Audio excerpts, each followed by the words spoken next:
ഈശോ മിശിഹായിക്ക് സ്തുതിയായിരിക്കട്ടെ. മാർഗം, the way, walking with Christ from ashes to hallelujah. നോമ്പുകാല ധ്യാനത്തിൻ്റെ 47-ാമത്തെ ദിവസം. ഇന്ന് ഈ 47-ാം നാളിൽ നമ്മൾ ചിന്തിക്കുന്നത് ഈശോയുടെ പീഡാസഹന മരണവും അവൻ്റെ കുരിശ് സ്ലീവായും കുടുംബങ്ങളും.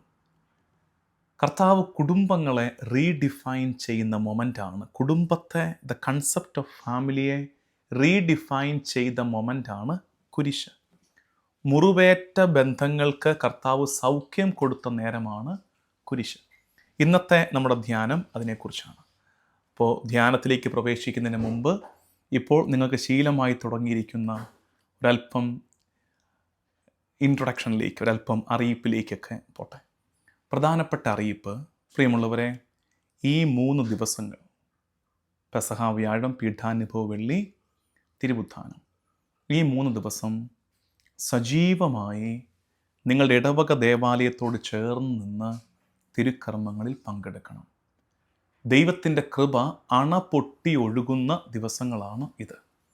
ഈ ദിവസങ്ങളിൽ തീർച്ചയായിട്ടും എന്തെങ്കിലും മാർഗമുണ്ടെങ്കിൽ പള്ളിയിൽ പോയിരിക്കണം. ഒരാൾ പള്ളിയിൽ പോകാതെ മാറരുത്. തിരുക്കർമ്മങ്ങളിൽ ഭക്തിയോടെ പങ്കെടുക്കണം. പള്ളിയിലൊക്കെ പോയാലും പാസീവ് ഒബ്സർവേഴ്സായിട്ട്, ഇങ്ങനെ കാഴ്ചക്കാരായിട്ട് പള്ളിമുറ്റത്തും അവിടെ ഇവിടെയും കറങ്ങി നിൽക്കരുത്. തിരുക്കർമ്മങ്ങളോട്, പ്രത്യേകിച്ച് ഈ മാർഗത്തിൻ്റെ ശുശ്രൂഷയിലൂടെയൊക്കെ യാത്ര ചെയ്തവർ, നമ്മൾ നടത്തിയ യാത്രയുടെ നന്മയൊക്കെ തിരുക്കർമ്മങ്ങളോട് ചേർന്ന് നിന്ന് വേണം മറ്റുള്ളവർക്ക് സാക്ഷ്യമായി പകർന്നു നൽകാൻ. അപ്പോൾ നിങ്ങളെ പ്രത്യേകം തിരുക്കർമ്മങ്ങൾ ഏറ്റവും നന്നായിട്ട് പങ്കെടുക്കാൻ ഓർമ്മിപ്പിക്കുന്നു. പിന്നെ ഇന്നത്തെ നമ്മുടെ ഫീഡ് മൈ ഷീപ്പിൻ്റെ 2 ശുശ്രൂഷകൾ നിങ്ങളിലേക്ക് എത്തിയത് ഓർമ്മിപ്പിക്കുകയാണ്. ഒന്ന്, ഇന്ന് പൗരോഹിത്യ സ്ഥാപന ദിവസമാണ്. അപ്പോൾ എ ലെറ്റർ ടു പ്രീസ്റ്റ്, പുരോഹിത താങ്കൾക്കായി ഒരു കത്ത് എന്ന രീതിയിൽ നമ്മളൊരു വീഡിയോ പബ്ലിഷ് ചെയ്തിട്ടുണ്ട്. ഇംഗ്ലീഷിലാണത്, പക്ഷേ ഇറ്റ്സ് സോ ബ്യൂട്ടിഫുൾ. നിങ്ങളത് കേൾക്കണം. അത് നിങ്ങൾക്കൊരു ധ്യാനം കൂടിയാകും. പൗരോഹിത്യത്തെ ധ്യാനം എന്നിട്ടുണ്ടല്ലോ, നിങ്ങൾ പറ്റുമെങ്കിൽ നിങ്ങൾക്കറിയാവുന്ന അച്ഛന്മാർക്കൊക്കെ ആ വീഡിയോ അയച്ചു കൊടുക്കണം. എന്നിട്ട് ഇത്രയും പറഞ്ഞത്, അച്ഛോ ഞങ്ങൾക്ക് പറയാനുള്ളതൊക്കെ ഇതിനകത്തുണ്ട്, അതിൻ്റെ കൂടെ പിന്നെ എക്സ്ട്രാ ഒത്തിരി മേമ്പൊടിയൊന്നും ചേർക്കണ്ട, ഇത്രയും മാത്രം പറഞ്ഞാൽ മതി. ഈ വീഡിയോ നിങ്ങളുടെ സൗഹൃദത്തിലും സ്നേഹത്തിലും നിങ്ങൾ നന്മ സ്വീകരിച്ചിട്ടുള്ള എല്ലാ പുരോഹിതർക്കും അയച്ചു കൊടുത്തിട്ട് പറയണം, അച്ഛോ ഞങ്ങൾക്ക് പറയാനുള്ളതൊക്കെ ഈ വീഡിയോയിലുണ്ട്, ഞങ്ങൾ പ്രാർത്ഥിക്കുന്നുണ്ട്.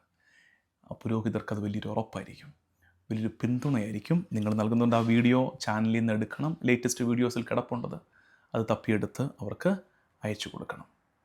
അടുത്തത്, പെസഹ ഭക്ഷണത്തെക്കുറിച്ച്.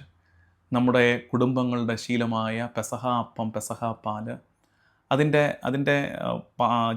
അനുഷ്ഠാനങ്ങളല്ല, അതിൻ്റെ പിന്നിലുള്ള ദൈവശാസ്ത്രം, അതിൻ്റെ ആത്മീയത, അതിനെക്കുറിച്ചൊരു വീഡിയോ ചെയ്തിട്ടുണ്ട്. ഒപ്പം തന്നെ അതിനോട് ചേർന്ന്, ആ വീഡിയോയോട് ചേർന്ന്, പെസഹ ഭക്ഷണ നേരത്ത് വൈകുന്നേരം ഭവനങ്ങളിൽ സായാഹ്നത്തിൽ ഈ പെസഹ അപ്പം ഭക്ഷിക്കുമ്പോൾ കുടുംബം ചൊല്ലേണ്ട പ്രാർത്ഥനയുടെ മറ്റൊരു വീഡിയോ, അത് നിങ്ങൾക്ക് വായിച്ച് മനസ്സിലാക്കാവുന്ന രീതിയിലൊപ്പം അത് പ്രാർത്ഥിച്ച് തന്നെ ഇട്ട് നൽകിയിട്ടുണ്ട്. അത് പങ്കെടുത്ത് ചെയ്യുകയാണെങ്കിൽ വളരെ നല്ലതാണെന്ന് കൂടി ഓർമ്മിപ്പിക്കുന്നു. മറ്റൊന്ന്, പുസ്തകത്തെക്കുറിച്ച് ഒരു ചെറിയ കാര്യമുള്ളത്. നിങ്ങൾ തിരക്ക് പിടിക്കേണ്ട. എനിക്കറിയാം ഒത്തിരി പേര് എന്നോട്, ഇപ്പോൾ ഞാൻ ഈ വീഡിയോ എടുക്കുന്നതിന് തൊട്ട് മുമ്പ് കുട്ടികളോട് ചോദിക്കുകയായിരുന്നു, എത്ര മെസ്സേജസ് നിങ്ങൾ കാണാതെ കിടപ്പുണ്ട്. പറഞ്ഞു, ഒരു 140 മെസ്സേജെങ്കിലും കാണാൻ പറ്റിയിട്ടില്ല ഇതുവരെയായിട്ടും. അന്നേരം ഓപ്പൺ ചെയ്ത് വരുമ്പോഴേക്കും അടുത്തത് വരികയല്ലേ, അതുകൊണ്ടാണ്. അപ്പോൾ നിങ്ങൾ ഇനിയുള്ള ദിവസമില്ല, 2 ദിവസം, പെസഹ വ്യാഴം, പീഠാനുഭവ വെള്ളി, അത് ഈ സമയത്തൊന്നും നിങ്ങൾ മെസ്സേജ് ഇടണ്ട. നിങ്ങളതിലേക്ക് ഈ പുസ്തകത്തിൻ്റെ ഓർഡർ ഇപ്പം നൽകണ്ട, ഒന്ന് വെയിറ്റ് ചെയ്തു. നമ്മൾ ഏതായാലും പുതു ഞായറാഴ്ച വരെ, ഏപ്രിൽ 12-ാം തീയതി പുതു ഞായറാഴ്ച വരെ ഓർഡർ സ്വീകരിക്കുന്നുണ്ട്, പ്രീ ഓർഡർ സ്വീകരിക്കുന്നുണ്ട്. അപ്പോൾ സമയം ഇഷ്ടം പോലെ ഉണ്ട്. മെസ്സേജ് അയച്ചവരെന്താ റിപ്ലൈ വരാത്തെന്നോർത്ത് ആകുലപ്പെടേണ്ട, ഇതാണ് കാര്യമെന്ന് നിങ്ങൾ അറിഞ്ഞിരിക്കുക. പിന്നെ അവർക്കും ഈ ദിവസങ്ങളിൽ പള്ളിയിൽ പോകണം, പ്രാർത്ഥനയ്ക്കായിട്ട് സമയം മാറ്റി വയ്ക്കണം. അതുകൊണ്ട് അവരെയും നമ്മൾ ഈ നേരത്ത് ഭാരപ്പെടുത്താൻ പാടില്ല എന്ന് പ്രത്യേകം ഓർമ്മിപ്പിക്കട്ടെ. നമുക്ക് ധ്യാനത്തിലേക്ക് പ്രവേശിക്കാം. കുരിശിൻ്റെ ചുവട്ടിൽ എല്ലാം അവസാനിച്ചുവെന്ന് തോന്നിയ നേരത്ത്, എല്ലാം ക്ലൈമാക്സിലേക്ക് എത്തുകയാണ്, അവസാനിക്കാൻ പോവുകയാണ് തോന്നിയ നേരത്ത്, ഈശോ അപ്രതീക്ഷിതമായി ഒരു കാര്യം ചെയ്തു. എന്താ ചെയ്തത്?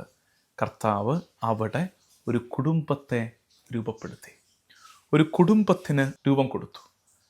ഈ വേദനയുടെ നടുവിൽ അവഗണനയുടെ, ഒറ്റപ്പെടലിൻ്റെ, സങ്കടത്തിൻ്റെ നടുക്ക്, അതിലൂടെയൊക്കെ കർത്താവ് കടന്നു പോകുമ്പോൾ കർത്താവ് കുരിശിൽ കടന്ന് താഴേക്ക് നോക്കിയപ്പോൾ അവൻ 2 ഹൃദയങ്ങളെ കണ്ടു. ആരാത്? അമ്മ മറിയവും യോഹന്നാനും. ആ നേരത്ത് അവൻ ബന്ധങ്ങളെക്കുറിച്ച് സംസാരിക്കാൻ തുടങ്ങുകയാണ്. അവൻ പറയുന്നു, ഇതാ നിൻ്റെ അമ്മ, ഇതാ നിൻ്റെ മകൻ. അതിൻ്റെ അർത്ഥം കുരിശ് അതൊരു കുടുംബത്തിൻ്റെ ബർത്ത് പ്ലേസായിട്ട്, തുടക്കമായിട്ട് മാറുകയാണ്. കുരിശ് ദൈവവും മനുഷ്യൻ തമ്മിലുള്ള ബന്ധത്തെ മാത്രമല്ല അത് വീണ്ടെടുത്തത്, മറിച്ച് മനുഷ്യർ തമ്മിലുള്ള ബന്ധത്തെയും കുരിശ് വീണ്ടെടുത്തു. കുരിശ് സൗഖ്യം നൽകി. പാപം ബന്ധത്തെ മുറിച്ചു കളഞ്ഞപ്പോൾ കുരിശു ബന്ധങ്ങളെ ഐക്യപ്പെടുത്തുന്നു. ബന്ധങ്ങൾ തകർക്കപ്പെട്ടപ്പോൾ കുരിശ് ബന്ധങ്ങൾക്ക് സൗഖ്യം നൽകുന്നു. ഒറ്റപ്പെടലിൽ മനുഷ്യൻ അകപ്പെട്ടപ്പോൾ കുരിശ് ബിലോങ്ങിങ്നെസ് സമ്മാനിക്കുന്നു. ആരുടെയെങ്കിലുമൊക്കെ ആവുക എന്നത് ബിലോങ്ങിങ്നെസ്, അത് കുരിശ് സമ്മാനിക്കുന്നു. അതായത് കുരിശിന് വെർട്ടിക്കൽ ബന്ധവുമുണ്ട്, ഹൊറിസോണ്ടൽ ബന്ധവുമുണ്ട്. ദൈവവുമായുള്ള ബന്ധത്തെ കുരിശു വീണ്ടെടുത്തു. കുരിശിൻ്റെ ഒരഗ്രം ആകാശങ്ങളിലേക്ക് ഉയർന്നു നിൽക്കുന്നത് പോലെ പിതാവുമായുള്ള ബന്ധത്തെ കുരിശു വീണ്ടെടുത്തു. ഒപ്പം 2 അഗ്രങ്ങൾ ഇരുവശങ്ങളിലേക്ക് പടർന്നു നിൽക്കുന്നത് പോലെ സഹോദരങ്ങൾ തമ്മിലുള്ള, മനുഷ്യർ തമ്മിലുള്ള ബന്ധത്തെ കുരിശ് വീണ്ടെടുക്കുന്നു. നമ്മൾ ഇന്ന് ധ്യാനിക്കുന്ന വചനഭാഗം, ഞാൻ ഇന്ന് ഒരല്പം തിരക്കിൻ്റെ നടുക്ക് നിന്ന്, ഓൾറെഡി ഇത്രയും വീഡിയോസ് നമുക്ക് ചാനലിൽ വന്നു. ഇന്ന് ഇത് ഷൂട്ട് ചെയ്യുന്ന നേരത്ത് പെസഹ വ്യാഴത്തിൻ്റെ തിരുക്കർമ്മത്തിന് ഞാനിവിടെ ആയിരിക്കുന്ന പള്ളിയിൽ അച്ഛനോടൊപ്പം, അച്ഛൻ 2 പള്ളി ശുശ്രൂഷകളുണ്ട്, അപ്പോൾ 2 പള്ളിയിൽ അച്ഛൻ്റെ കൂടെ പോകണം. അപ്പോൾ അതുകൊണ്ട് വളരെ തിരക്കിനിടയ്ക്കാണ് ഈ വീഡിയോ ചെയ്യുന്നത്. അതുകൊണ്ട് ഇന്ന് നമ്മൾ ബൈബിൾ ഞാൻ റെഫറൻസ് പറഞ്ഞു പോകുന്നേ ഉള്ളൂ. നിങ്ങൾ സമയം പോലെ അതെടുത്ത് വായിക്കണം. ഇന്ന് നമ്മൾ പ്രധാനമായിട്ടും ചിന്തിക്കുന്നത് യോഹന്നാൻ സുവിശേഷം 19-ാം അധ്യായം 25 മുതൽ 27 വരെയുള്ള വാക്യങ്ങൾ. അവിടെ യോഹന്നാന് പരിശുദ്ധി അമ്മയെ ഭരമേൽപ്പിക്കുന്ന, യോഹന്നാനെ പരിശുദ്ധി അമ്മയ്ക്ക് ഭരമേൽപ്പിക്കുന്ന ആ രംഗമാണ് നമ്മൾ കാണുന്നത്. അതിനോട് ചേർന്ന് എഫേസോസ് ലേഖനം 2-ാം അധ്യായം 14 മുതൽ 16 വരെ കുരിശിലൂടെ സാധ്യമാകുന്ന അനുരഞ്ജനത്തെക്കുറിച്ച് അവിടെ പൗലോസ്ലീഹ സൂചിപ്പിക്കുന്നുണ്ട്. അപ്പോൾ കുരിശ് ഒരു പുതിയ കൂട്ടായ്മയെ രൂപപ്പെടുത്തുകയാണെന്ന്. കുരിശ് ബന്ധത്തെ നവീകരിക്കുന്നു, ഒരു പുതിയ കുടുംബത്തെ, പുതിയ കമ്മ്യൂണിയനെ, കൂട്ടായ്മയെ രൂപപ്പെടുത്തുന്നു. ഈ കൂട്ടായ്മയുടെ പ്രത്യേകത അത് രക്തത്താലുള്ള കൂട്ടായ്മയല്ല, അത് കൃപയാലുള്ള കൂട്ടായ്മയാണ്. രക്തബന്ധത്തിൻ്റെ കൂട്ടായ്മയല്ല, അത് കൃപയുടെ ബന്ധത്തിൻ്റെ കൂട്ടായ്മ കുരിശിൽ രൂപപ്പെടുന്നു. അതാണ് സഭ. പഴയ നിയമത്തിലേക്ക് നമുക്ക് പോകാം. പഴയ നിയമത്തിൽ നമ്മൾ കാണുന്നൊരു 3-4 കാര്യങ്ങൾ. ഒന്നാമത്തത് ആദ്യത്തെ കുടുംബം ആദവും ഹൗവായും. ആദ്യത്തെ കുടുംബത്തിന് എന്തു പറ്റി? പാപം ആ കുടുംബത്തിലേക്ക് പ്രവേശിച്ചപ്പോൾ ബന്ധങ്ങൾ ഉലഞ്ഞു തുടങ്ങി. നോക്കിക്കുക, എത്ര എവിഡൻ്റ് എന്നറിയാമോ? പാപം കുടുംബത്തിനുള്ളിലേക്ക് പ്രവേശിക്കുമ്പോൾ ബന്ധങ്ങൾ മുറിഞ്ഞു പോകും എന്നതിൻ്റെ നല്ല തെളിവാണ്. ആദം ഹൗവായെ പഴിക്കുന്നു, ഭാര്യ ഭർത്തൃ ബന്ധം ഉലഞ്ഞു, കായേൻ ആബേലിനെ കൊല്ലുന്നു, സഹോദര ബന്ധം തകർന്നു, പാപം ബന്ധത്തെ തകർക്കുന്നു. എന്നാൽ ഇവിടെ കുരിശിൽ ഒരു പുതിയ കുടുംബം രൂപപ്പെടുന്നു. അവിടെ പാപത്തിലൂടെ കുടുംബം തകർന്നെങ്കിൽ ഇവിടെ പാപത്തെ തകർത്ത് കൃപയുടെ ഒരു പുതിയ കുടുംബത്തിന് പിറവിയെടുക്കുകയാണ്, ജന്മമെടുക്കുകയാണ്. രണ്ടാമത്തത്, പഴയ നിയമത്തിൽ നിന്ന് റൂത്തും നവോമിയും. അത് നിങ്ങൾ കാണേണ്ടത് റൂത്തിൻ്റെ പുസ്തകം 1-ാം അധ്യായം 16-ാം വാക്യം. Ruth chapter 1 verse 16. അവിടെ ഈ നവോമിയുടെ ഭർത്താവ് മരിച്ചു, നവോമിയുടെ 2 ആൺമക്കൾ മരിച്ചു, മിച്ചമുള്ളത് നവോമിയുടെ 2 മരുമക്കളാണ്. അപ്പം മരുമക്കളെ നവോമി പറഞ്ഞ് തിരിച്ചു വിടുകയാണ്. നിങ്ങൾ തിരിച്ചു പൊക്കോ, വെറുതെ നോക്കി നിൽക്കേണ്ട, എൻ്റെ മക്കൾ പോയി, അവൻ തിരിച്ചു പൊക്കോ എന്ന് പറഞ്ഞ് വിടുമ്പോൾ ഈ റൂത്ത് അമ്മായിമ്മയായ നവോമിയോട് പറയുന്നൊരു കാര്യമുണ്ട്. അമ്മേ, ഇനി മുതൽ അമ്മയുടെ ദൈവമാണ് എൻ്റെ ദൈവം, അമ്മയുടെ ദേശമാണ് എൻ്റെ ദേശം, അമ്മയുടെ ജനമാണ് എൻ്റെ ജനം. അപ്പോൾ ഈ ബന്ധം എങ്ങനെ ഉണ്ടായതാ? ഈ ബന്ധം രക്തത്തിൻ്റെ ബന്ധമല്ല, ഇത് ഉടമ്പടിയുടെ ബന്ധമാണ്. ഇത് ബയോളജിക്കൽ റിലേഷൻഷിപ്പ് അല്ല, ഇത് കവനൻ്റൽ റിലേഷൻഷിപ്പാണ്. അപ്പോൾ ഇവിടെ ഇത് പൂർത്തിയാവുകയാണ് എവിടെ? കുരിശിൽ. യോഹന്നാൻ പരിശുദ്ധി അമ്മയെ അമ്മയായി സ്വീകരിക്കുന്നത് രക്തത്താലല്ല, കൃപയാലുള്ള ബന്ധത്താലാണ്. ഉടമ്പടിയാലുള്ള ബന്ധത്താലാണ്. അവിടെ പരിശുദ്ധ അമ്മ യോഹന്നാന് ഒബ്ലിഗേഷൻ അല്ല, ഒരു ഉത്തരവാദിത്തമല്ല, മറിച്ച് സമ്മാനമാണ്. ഗിഫ്റ്റായിട്ടാണ് യോഹന്നാൻ അമ്മയെ സ്വീകരിക്കുന്നത്. മൂന്നാമത്തത്, പഴയ നിയമത്തിൽ നിന്ന് ഇസ്രായേല് ദൈവത്തിൻ്റെ കുടുംബമാണ്. ഇസ്രായേൽ ദൈവത്തിൻ്റെ ജനമാണ്, ദൈവത്തിൻ്റെ കുടുംബമാണ്. അത് ഹോസിയ പ്രവാചകന്റെ പുസ്തകം 11-ാം അധ്യായം 1-ാം വാക്യത്തിൽ ഇസ്രായേലിനെ തൻ്റെ മകനെന്ന് വിളിക്കുന്നുണ്ട് ദൈവം. ഇസ്രായേലിനെ തൻ്റെ മകൻ, ഈജിപ്തിൽ ഞാൻ എൻ്റെ മകനെ വിളിച്ചു. ഇസ്രായേല് കുടുംബമായി കർത്താവ് പരിഗണിക്കുന്നു, സ്നേഹിക്കുന്നു. ഈശോയിൽ നമ്മളെല്ലാവരും, എല്ലാ വിശ്വാസികളും ഈശോയിൽ പുത്രസ്ഥാനത്തേക്ക് ഉയർത്തപ്പെടുന്നു. അത് ജനതകളിലേക്ക് പടരുന്നു. എല്ലാ ജനപദങ്ങളും കർത്താവിൻ്റെ കുടുംബത്തിൻ്റെ ഭാഗമാവുന്നു. അപ്പോൾ കുരിശിനാലെ ദൈവത്തിൻ്റെ കുടുംബം വിശാലമാവുകയാണ്. കൃപയുടെ കുടുംബം കുരിശിൽ ആരംഭിക്കുന്നു. നാലാമത്, നമ്മൾ പല ആവർത്തി ധ്യാനിച്ച ജനസിസ് 3:15, ജനസിസ് 3:15, ഉൽപ്പത്തി 3:15, വാഗ്ദാനം ചെയ്യപ്പെട്ട സ്ത്രീ. ആ സ്ത്രീ ഈശോയുടെ മാത്രമല്ല, സകല വിശ്വാസികളുടെയും അമ്മയായി മാറുന്നു. The motherhood of Mary is expanded on the cross. കുരിശിൽ മറിയത്തിൻ്റെ മാതൃത്വം വിപുലമാക്കപ്പെടുന്നു, അത് വിശാലമാക്കപ്പെടുന്നു. രക്ഷാകര ചരിത്രത്തിൽ, സാൽവേഷൻ ഹിസ്റ്ററിയിൽ ഈ രംഗത്തിൻ്റെ കർത്താവ് ഒരു പുതിയ കുടുംബത്തിന് തുടക്കം കുറിക്കുന്ന, ഒരു പുതിയ കൃപയുടെ ബന്ധത്തിന് തുടക്കം കുറിക്കുന്ന അതിൻ്റെ പ്രത്യേകത എന്താണ്? അതായത് ഏറ്റവും പ്രത്യേകത തന്നെയാണ്, human relationships R transformed on the cross. കുരിശിൽ മാനുഷിക ബന്ധങ്ങൾക്ക് രൂപാന്തരീകരണം സംഭവിക്കുന്നു. എന്താ ബന്ധങ്ങളുടെ മാറ്റം എന്നറിയാമോ? ശ്രദ്ധിച്ചേ. അതിന് മുമ്പ് വരെ ഫാമിലി റിലേഷൻഷിപ്സ് ബൈ ബ്ലഡ്, അതിനു മുമ്പ് രക്തത്താലാണ് നമ്മൾ ബന്ധത്തിലായിരിക്കുന്നത്. പക്ഷേ ഇവിടെ കൃപയാലാകുന്നു. കുരിശിന് ശേഷം നമ്മൾ കൃപയാലെ ഒരു കുടുംബമാണ്. ഒരു ഇടവക കുടുംബമാണെന്ന് പറയുമ്പോൾ അത് കൃപയാൽ രൂപപ്പെടുന്ന കുടുംബമാണ്. സഭ കുടുംബമാണെന്ന് പറയുമ്പോൾ അത് കൃപയാലെ രൂപപ്പെടുന്ന കുടുംബമാണ്. അതിനു മുമ്പ് വരെ പാപം വിഭജനവും വിഭാഗീയതയും കൊണ്ടുവന്നെങ്കിൽ, കുടുംബത്തിൽ ബന്ധങ്ങളിൽ സിൻ ബ്രോട്ട് ഡിവിഷൻസ്, പാപം വിഭജനവും വിഭാഗീയതയും കൊണ്ടുവന്നെങ്കിൽ, ഇവിടെ കർത്താവിൽ ബന്ധങ്ങൾ ഐക്യം കണ്ടെത്തുന്നു. മിശിഹായിൽ ബന്ധങ്ങൾ ഐക്യം കണ്ടെത്തുന്നു. അതുവരെ ഒരാളുടെ ഐഡൻറ്റിറ്റി, ഒരാളുടെ വ്യതിരക്തത, ഒരാളുടെ യുണീക്നെസ്, അയാളുടെ ലീനിയേജ് ആയിരുന്നെങ്കിൽ, അയാളുടെ തലമുറകളുടെ ശ്രേഷ്ഠതയാണ് അയാളുടെ ശ്രേഷ്ഠതയായി കരുതിയിരുന്നതെങ്കിൽ, ഇനി മുതൽ ഒരാളുടെ ഐഡൻറ്റിറ്റി, ഒരാളുടെ സ്വത്വം, ഐഡൻറ്റിറ്റി അടങ്ങിയിരിക്കുന്നത് ബിലോങ്ങിങ്നെസ് ടു ഗോഡ്. നീ ദൈവത്തിൻ്റെതാണോ എന്നാണ് ചോദ്യം. നിൻ്റെ അപ്പനാര് വല്യപ്പനാരെന്നുള്ളതല്ല ചോദ്യം. അതിന് മുമ്പ് അങ്ങനെയായിരുന്നു, ലീനിയേജ്. പക്ഷെ ഇപ്പോൾ do you belong to God? അതാണ് നിൻ്റെ സ്വത്വം, നിൻ്റെ സ്വത്വബോധം ദൈവത്തിൻ്റെതാണോ? ഇന്നും ഇപ്പോൾ ഓർക്കണം, ലീനിയേജിലൊക്കെ അഭിരമിക്കുന്നവർ, പിന്തുടർച്ചയിൽ പൂർവ്വകാലത്തിൻ്റെ മെച്ചങ്ങളിൽ ഈ പറഞ്ഞ അഭിമാനിക്കുന്നവർ, ഓർക്കണേ, നമ്മൾ കുരിശിൻ്റെ പുറകിൽ നിൽക്കുകയാണ്. കുരിശാലെ നമ്മുടെ identity, we belong to God.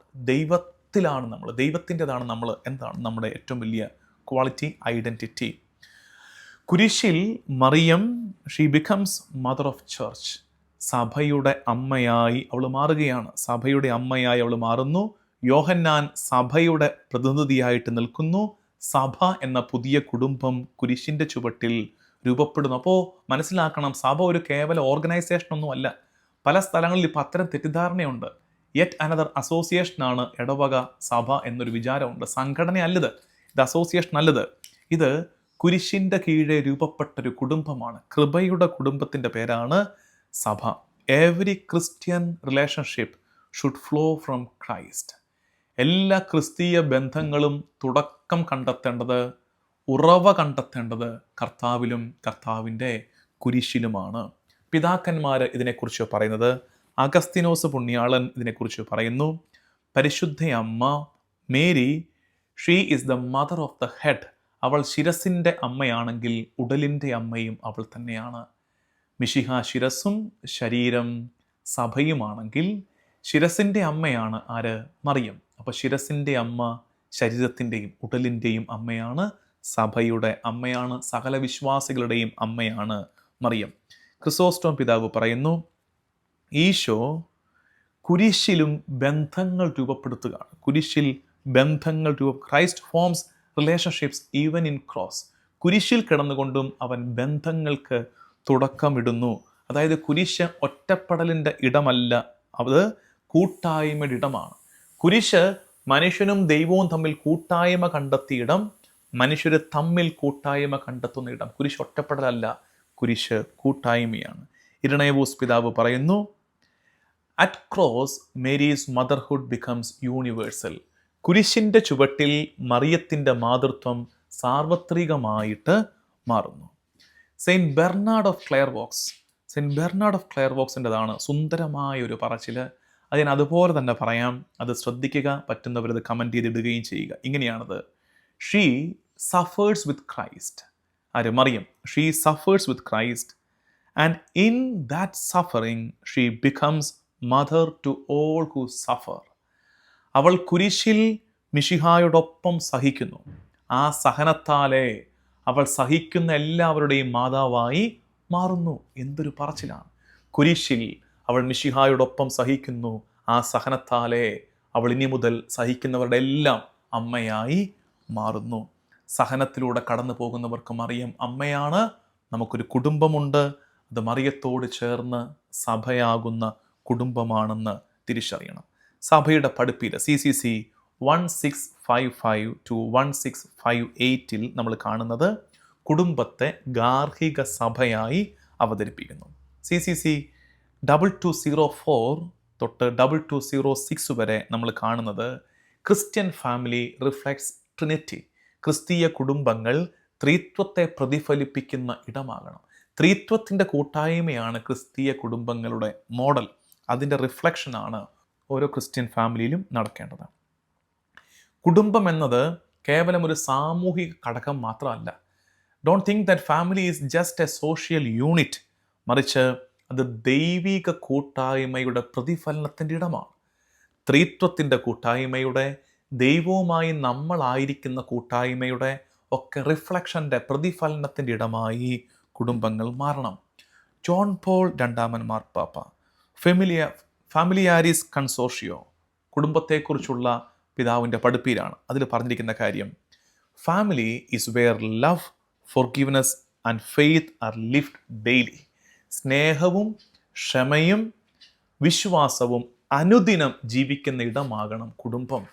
സ്നേഹവും വിശ്വാസവും ക്ഷമയും അനുദിനം ജീവിക്കുന്ന ഇടമാകണം കുടുംബം. ഫ്രാൻസിസ് മാർപ്പാപ്പ അമോറിസ് ലെത്തീസിയ എന്ന എഴുത്തിൽ പറയുന്നത്, ഫാമിലി എന്നത് ഒരു പെർഫെക്റ്റ് പ്ലേസ് അല്ല. അത് നീ മനസ്സിലാക്കിക്കുക. മാർപ്പാപ്പ തന്നെ പഠിപ്പിക്കുകയാണ്, family is not the perfect place.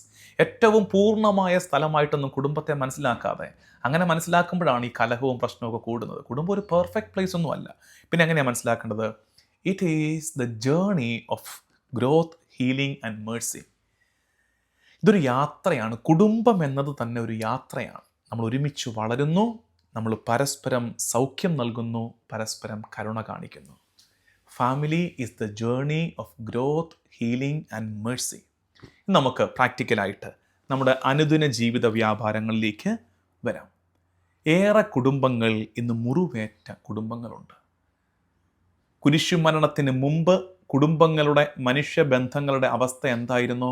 അത്തരം അനുഭവങ്ങളിലൂടെ കടന്നു പോകുന്ന കുടുംബങ്ങൾ ഇന്നും ഏറെയുണ്ട്. 3-4 അത്തരം മുറിവുകളെ സൂചിപ്പിക്കാം. ആ മുറിവുകളിലൂടെ നമ്മൾ നമ്മുടെ കുടുംബവും കടന്നു പോകുന്നുണ്ടെങ്കിൽ കർത്താവിൻ്റെ കുരിശിൻ്റെ ചുവട്ടിലേക്ക് നമ്മുടെ കുടുംബങ്ങളെ ചേർത്ത് വയ്ക്കാം. ഒന്ന്, തെറ്റിദ്ധാരണയുടെ മുറിവേറ്റ കുടുംബങ്ങൾ. ഒന്ന് അങ്ങോട്ടും ഇങ്ങോട്ടും കാര്യം പറഞ്ഞാൽ തീരുമായിരുന്നു, പക്ഷെ ഒരു തെറ്റിദ്ധാരണ വളർന്ന് മുറിവിന് ആഴമേറിയിരിക്കുകയാണ്. പ്രൈഡ്, ഒരാളുടെ അഹങ്കാരം, ഒരാളുടെ അഹംഭാവം മൂലം കുടുംബത്തിന് മുഴുവനായി മുറിവേൽക്കുന്നു. അൺഫോർഗീവ്നെസ്, ഒരാളുടെ കുറവിനോട് മറ്റൊരാൾ കൊടുക്കാത്തൊരു മാപ്പ്, ക്ഷമ, അത് കുടുംബത്തിൻ്റെ മുറിവുകൾ ഏറ്റുന്നു. ഇമോഷണൽ ഡിസ്റ്റൻസസ്, ഒരു കൂരയ്ക്ക് കീഴിൽ താമസിക്കുമ്പോഴും കുടുംബാംഗങ്ങൾ തമ്മിൽ പുലർത്തുന്ന ഒരു വൈകാരിക അകലം കുടുംബങ്ങൾക്ക് മുറിവാകുന്നു. ഇത്തരം മുറിവുകളേറെ ഏൽക്കുന്ന കുടുംബങ്ങളുടെ എണ്ണമേറുമ്പോൾ കുരിശ് നമ്മളെ ക്ഷണിക്കുകയാണ്. കുരിശിൻ്റെ ചുവട്ടിലേക്ക് വന്നു നിൽക്കാം, കുടുംബങ്ങൾക്ക് സൗഖ്യം നേടാം. പ്രത്യേകിച്ച് ഇന്ന് പെസഹാ വ്യാഴത്തിൻ്റെ രാത്രി, നാളെ പീഠാനുഭവ വെള്ളി കർത്താവിൻ്റെ കുരിശു മരണത്തെ നമ്മൾ ധ്യാനിക്കുമ്പോൾ, പ്രിയമുള്ളവരെ, നമ്മുടെ കുടുംബങ്ങളെ കർത്താവിൻ്റെ കുരിശിൻ്റെ ചുവട്ടിലേക്ക് വെച്ച് പ്രാർത്ഥിക്കണേ. കർത്താവേ, ബന്ധങ്ങളുടെ മുറിവ് രക്തത്താലെ ഉണക്കിയ നേരമല്ലേ നിൻ്റെ കുരിശു മരണം. ഞങ്ങളുടെ കുടുംബ ബന്ധങ്ങളിൽ വീണുപോയ വിള്ളലുകളെ നിന്റെ രക്തം കൊണ്ട് പഴുതടച്ച് ഞങ്ങളുടെ കുടുംബത്തിൻ്റെ മുറിവുകളെ മാറ്റി നീ വീണ്ടും ഞങ്ങളെ നവീകരിക്കണേ, സുഖപ്പെടുത്തണേ എന്ന് പ്രാർത്ഥിക്കണം. പേരൻറ്റിങ് ക്രിസ്ത്യൻ പേരൻറ്റിങ്ങിൽ ശ്രദ്ധിക്കേണ്ട ഒരു കാര്യം അറിയാമോ? കുട്ടികൾക്ക് വീണു പോകുമ്പോൾ നിങ്ങൾ ഏത് നിലപാടാണ് എടുക്കണ്ടേ? കുട്ടികൾക്കൊരു തെറ്റ് പറ്റുന്നു, അല്ലെങ്കിൽ കുട്ടികൾ സഹനത്തിലൂടെ കടന്നു പോകും, നിങ്ങളുടെ നിലപാട് എന്തായിരിക്കണം? സിമ്പിളാണ് ആ നിലപാട്. Like Mary, stand with your children. മറിയത്തെ പോലെ നിങ്ങളുടെ മക്കളുടെ ഒപ്പം നിൽക്കുക. ആ നേരത്തെ അവരെ വിധിക്കരുത്. പണ്ടൊരിക്കൽ ഞാൻ പറഞ്ഞിട്ടുണ്ട്, തെറ്റിപ്പോയ ഒരാളെ പെട്ടെന്ന് കയറി ഉപദേശിക്കരുത്. വീണുപോയ ഒരാളെ തിരുത്താൻ പോകരുത്. ആ നേരത്ത് തകർന്നു കിടക്കുന്ന ഒരാളെ പണ്ടേ ഞാൻ പറഞ്ഞതല്ലേ, ഇതിങ്ങനെ അവസാനിക്കത്തുള്ളൂ പറഞ്ഞതല്ലേ എന്നൊക്കെ പറഞ്ഞ് നിങ്ങളുടെ ഉപദേശത്തിൻ്റെ മേന്മ അവരെ കാണിച്ചു കൊടുക്കരുത്. സഹനത്തിലൂടെ കടന്നു പോകുന്ന ഒരാൾക്ക്, വീണുപോയ ഒരാൾക്ക്, തെറ്റിപ്പോയ ഒരാൾക്ക് നിങ്ങളുടെ സാന്നിധ്യമാണ് ഔഷധം, നിങ്ങളുടെ സാന്നിധ്യമാണ്.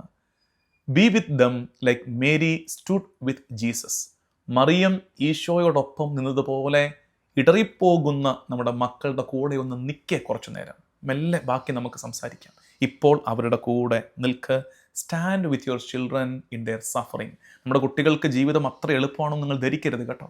ഒത്തിരി സഹനങ്ങളിലൂടെ കുഞ്ഞുങ്ങൾ കടന്നു പോകുന്നുണ്ട്. ആ സഹനമുഖങ്ങളിൽ കുഞ്ഞുങ്ങളുടെ കൂടെ നിൽക്കുക. കുട്ടികളോട്, all my kids and my youth, listen here. നിങ്ങൾക്കുള്ളത് like John receive the relationships that God gives you. ദൈവം തരുന്ന ബന്ധങ്ങളെ സ്വീകരിക്കുക. അപ്പായെ ഇഷ്ടമല്ല, അമ്മയെ ഇഷ്ടമല്ല എന്ന് പറയാതിരിക്കുക. ദൈവം തന്നതാണ്. ജീവിത പങ്കാളിയെ രക്തബന്ധമല്ല, ദൈവം തന്നതാണ്. യോഹന്നാൻ എങ്ങനെയാണോ മറിയത്തെ തൻ്റെ കുടുംബത്തിൽ സ്വീകരിച്ചത്, അതുപോലെ ദൈവം തരുന്ന ബന്ധങ്ങളെ സ്വീകരിക്കുക. കേവലം രക്തബന്ധങ്ങളെ മാത്രമല്ല, അതിനപ്പുറത്ത് ദൈവം നമുക്ക് നൽകുന്ന ചില ബന്ധങ്ങളുണ്ട്. ആ ബന്ധം ഉടമ്പടിയാലെ പണിയപ്പെട്ടതാണ്, കൃപയാലെ ചേർക്കപ്പെട്ടതാണ്. ആ ബന്ധങ്ങളെ സ്വീകരിക്കാൻ like John received Mary, receive all those relationships that God is gifting U. ദൈവം തരുന്ന ബന്ധങ്ങളെ സ്വീകരിക്കുക. കുട്ടികളോടും യുവജനങ്ങളോടും പ്രത്യേകിച്ചും പറയാനുള്ളത്, യു ആർ നോട്ട് എലോൺ. നിങ്ങൾ ഒറ്റയ്ക്കല്ല കേട്ടോ. ലോകത്തിൻ്റെ പല ഭാഗത്ത് ഏകാന്തതയിലൂടെ കടന്നു പോകുന്നതിനോട് പറയാനുള്ളത്, you are not Elon. U belong to A family, that is the church. മിശിഹായുടെ കുടുംബമായ ഈ സഭയുടെ ഭാഗമാണ് നിങ്ങൾ. ഈ കുടുംബത്തോട് കൂട്ടായ്മയിലായിരിക്കാൻ ശ്രദ്ധിക്കണേ. ഇന്ന് ഈ ചിന്തകളോടുകൂടി നമുക്ക് പ്രാർത്ഥിക്കേണ്ടത്, Lord heal my relationships with your cross. Lord heal my relationships with your cross. കർത്താവേ, എൻ്റെ ബന്ധങ്ങളെ നിൻ്റെ സ്ലീവായാലേ, നിൻ്റെ കുരിശിനാലേ നീ സുഖപ്പെടുത്തണമേ എന്ന് തിരുമുമ്പാകെ നമുക്ക് പ്രാർത്ഥിക്കാം. കർത്താവും ദൈവവുമായി ഈശോ മിശിഹായേ, കുരിശിൽ ബന്ധങ്ങളുടെ കേടുപോക്കിയവനെ, രക്തം കൊണ്ട് ബന്ധങ്ങളെ വിളക്കിച്ചേർത്തവനെ, കൃപയുടെ ബന്ധത്തിന് ആരംഭം കുറിച്ചവനെ, ഞങ്ങളുടെ കുടുംബം കടന്നു പോകുന്ന എല്ലാ മുറിവനുഭവങ്ങളെയും തിരുമുമ്പാകെ ഭരമേൽപ്പിക്കുന്നു. നിൻ്റെ കുരിശിൻ്റെ ചാരത്തേക്ക് ഞങ്ങളുടെ കുടുംബത്തെ ചേർത്ത് നിർത്തുന്നു. അലിവോടെ നോക്കണമേ, സൗഖ്യം നൽകണമേ. നമ്മുടെ കർത്താവ് ഈശോ മിശിഹായുടെ കൃപയും പിതാവായ ദൈവത്തിൻ്റെ സ്നേഹവും പരിശുദ്ധാത്മാവിൻ്റെ സഹവാസവും എന്നും എക്കാലവും കൂടെ ഉണ്ടായിരിക്കട്ടെ, ഇപ്പോഴും എപ്പോഴും എന്നേക്കും. ആമേൻ.